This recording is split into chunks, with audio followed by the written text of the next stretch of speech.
por Onda, la superestación.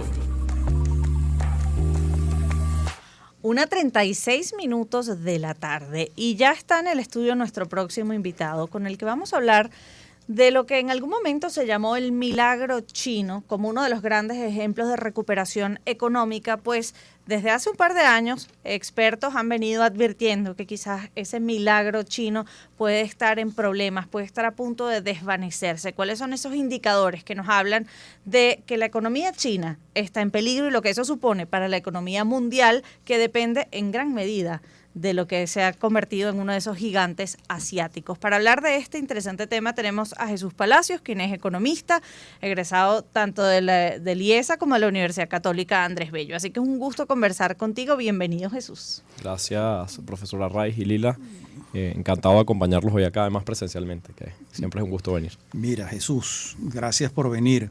El yuan chino cayó a su nivel más bajo en 16 años y si las monedas representan el valor, la productividad, la salud de la economía, aquí hay una señal de alarma importante, ¿no?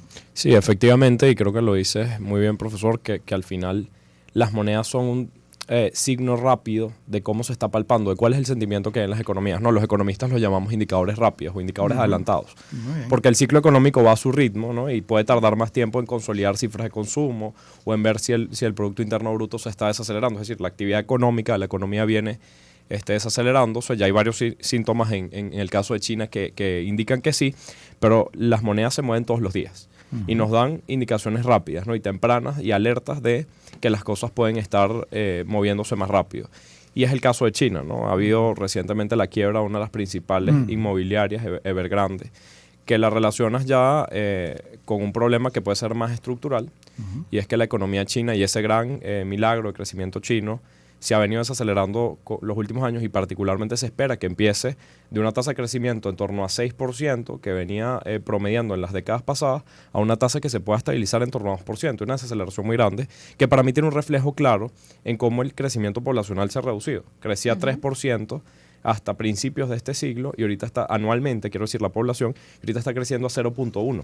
Ya va, pero eso me asombra lo que acabas de decir, porque los chinos son 1.300 millones de chinos. Bueno, ahora son bojotes menos un poquito. Entonces, Sí. ¿tú crees que eso incide? Porque igual ya tienes un gran mercado. Sí, ¿no? hay un stock grande, pero tú empiezas a ver el resultado de años en los que crecías a tasas de 3% anual y una desaceleración brusca de los últimos 15 años, cuando se han aplicado políticas justamente para mitigar el crecimiento poblacional, que no han sido contrarrestadas, profesor, justamente con algo de lo que muchos hablan que podría ser una forma de solucionarlo. Bueno, ten políticas migratorias receptivas, Claro. que de alguna forma compensen que tu población no está creciendo tanto, pero que la demanda no se inhiba en esa misma medida. Porque sí, China tiene un tema de amplio número de población, stock, como lo decimos en economía, de población amplio, pero el no tener una reposición de eso va haciendo que las expectativas de crecimiento, que crecías a 6-7% anual, se vayan moderando y por eso es que se habla de un crecimiento potencial ya para el 2030 de 2% anual. Es decir, estás en un nivel igual al de Estados Unidos, que tiene una tasa de crecimiento poblacional ya en torno a 0.1-0.5% anual, ¿no? Ahora, ¿qué impacto tendría para el resto de las economías? ¿Qué alarmas se encienden cuando China, que juega un rol tan importante no solo en materias primas, sino además de mercancía, producto terminado, empieza a estar teniendo dificultades con su economía? Sí, es sin duda una amenaza para la economía global, ¿no? O sea, si hay una crisis o hay un estornudo inmobiliario en China, realmente el mundo se asusta porque China es la segunda economía del mundo, había expectativas de que creciera y fuera la primera economía superando a Estados Unidos de aquí al 2030. Creo que hay que verlo, digamos, en su justa medida. China tiene un potencial aún de muchos de su población que tienen acceso a nuevos productos que si incorporan realmente a la demanda pueden incrementar demanda de algunos bienes claves. Te doy algunos datos. En petróleo, China representa solo China más del 10% de la demanda, parecido en gas. En carbón es más del 60% de la demanda global, hablo, ¿no? Entonces, bueno, cuando juntas todas estas cosas, obviamente China tiene un peso importantísimo en la economía. Te diría que el mundo está muy atento a la posible crisis inmobiliaria. El sector inmobiliario en China, que pareciera es parte de una especie de burbuja en las que se fabrican demasiado, que ya lo vimos en Inglaterra o lo hemos visto en España, lo vimos en Estados Unidos en temporalidades, o sea, hace unos 15 años.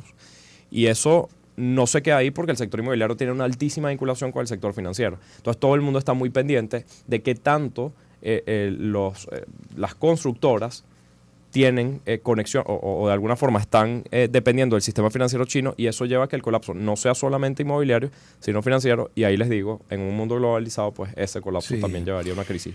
Ahora, fíjate, estás hablando del sector inmobiliario, pero hay otro que también es muy importante, que es el sector industrial. Sí. Las exportaciones de los productos chinos, las exportaciones también están cayendo. Sí. A mí me surgen varias preguntas.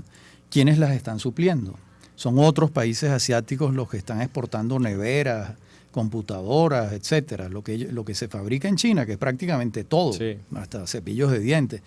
Entonces, ¿quién está supliendo eso?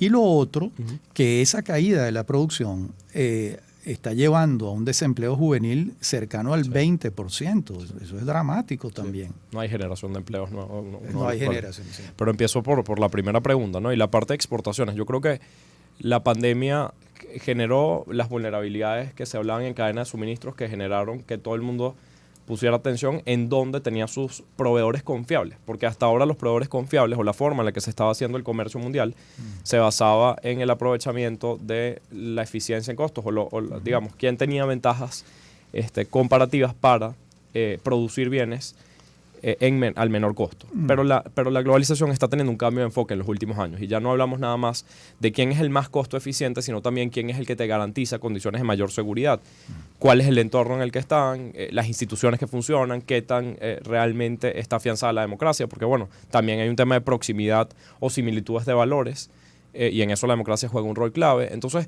bueno, muchas empresas americanas, estadounidenses e incluso europeas, que tenían como proveedor de confianza China en algunos de sus insumos o materias requeridos para hacer productos más sofisticados, estaban basados en China. Esto es un cambio que va a tomar muchísimo tiempo, pero esta tendencia, no sé si la han oído, que se llama nearshoring, que es bueno ver un poco proveedores más cercanos a, como lo dice la palabra, más cercanos a tus costas, y que de alguna forma puedas garantizar que si llego a tener una disrupción, como lo llamábamos en la pandemia, de cadena de suministros, que China se tarda, no solamente en el 2020, sino que 2021 hasta el 2022, cierra las exportaciones, bueno, yo no dependo y no me quedo guindando sin tener acceso a los productos que necesito. Y eso ha beneficiado, para terminar, sí, en América Latina se habla, y es una tendencia importante, una oportunidad grandísima, a México, a países de la región.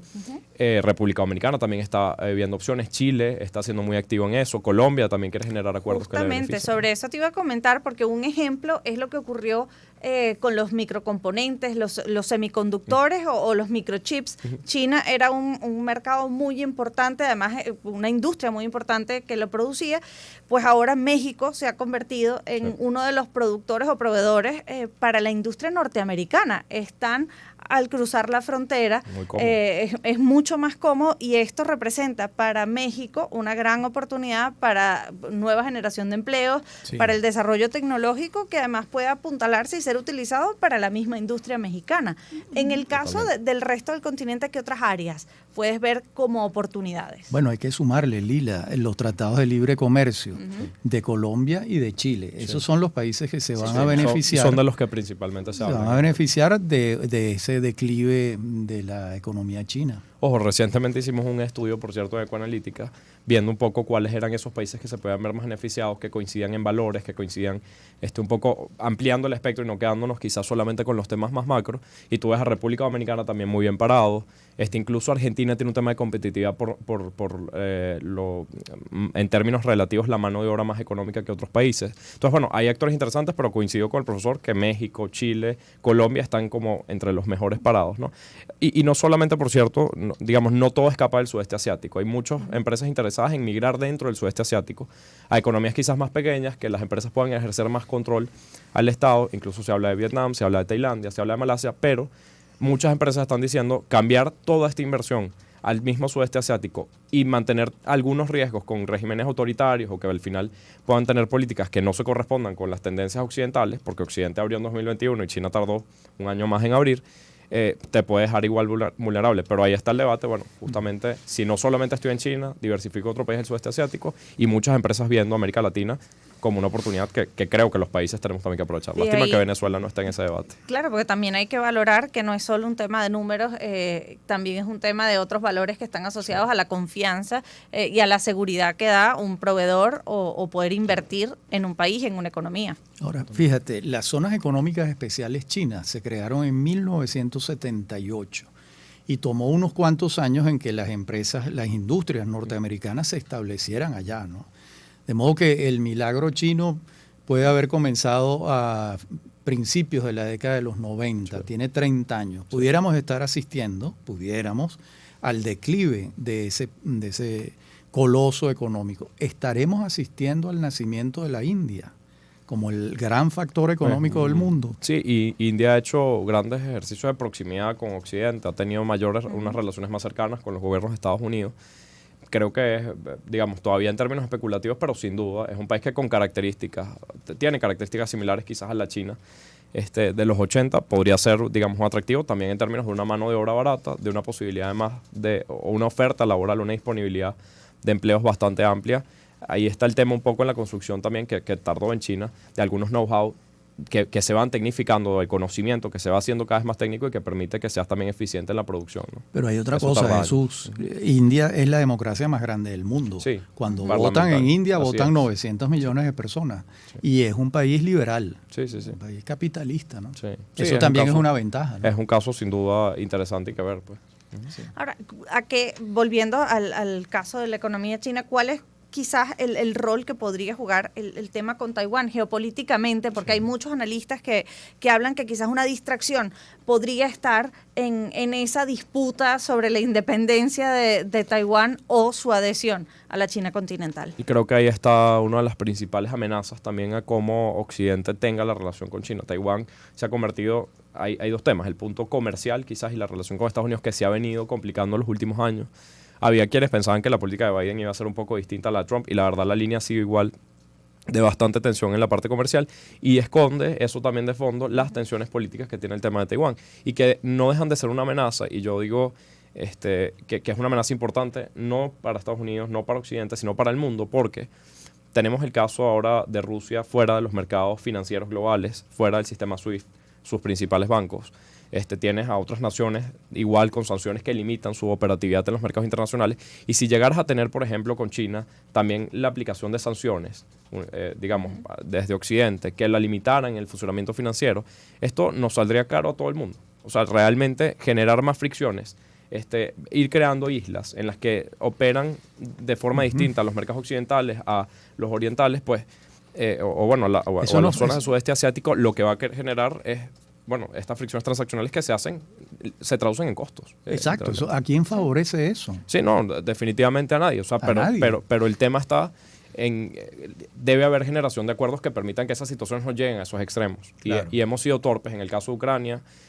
Taiwán es una amenaza potencial y que la veo muy en esa misma línea, que si la llegas a tener, pues, insisto, va a ser un golpe al sistema financiero global. Lo cierto es que esto supone quizás un cambio en el tablero, un cambio en la economía global, y hay que estar atentos a todo lo que ocurra con la economía china, porque el aleteo de la mariposa puede generar grandes olas de este lado del mundo. Exactamente. Muchas gracias, Jesús Palacio. Muy claras tus explicaciones, muy agradecidos. Gracias a Raiz y Lila. 1:50 de la tarde, despedimos esta primera hora, pero al regreso seguimos con mucho más de Buenas Tardes.